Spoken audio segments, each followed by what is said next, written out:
They say that no one is really from Madrid, but rather, everyone who passes through, like me.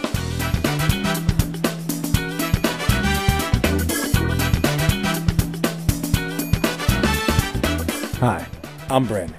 I'm 31 years old, I'm from Virginia Beach, and I live in Madrid. I've been here for 3 years, and you could say that hablo bastante bien el idioma.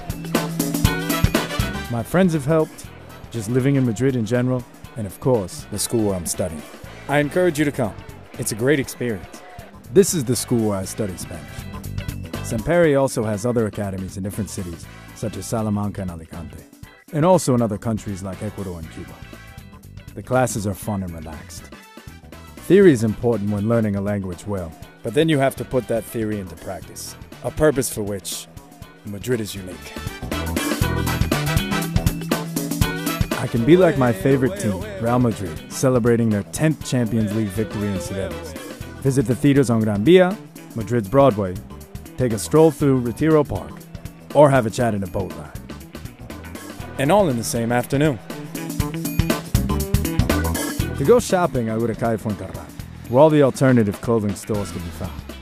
Or I head down Preciados to Puerta del Sol, in the heart of Madrid. It's fast-paced and exciting. Then Plaza Mayor, and its legendary calamari sandwiches. Madrid is the world capital of cañas y tapas. Good weather, good food, and good company.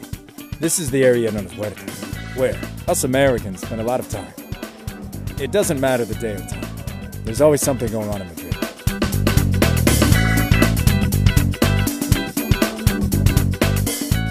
And at nighttime, Malasaña, the ultimate rock neighborhood, where a great atmosphere is guaranteed every night of the week.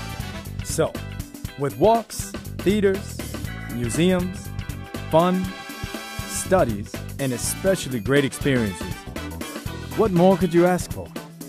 They say anything can happen in Madrid. So, see you here in Madrid.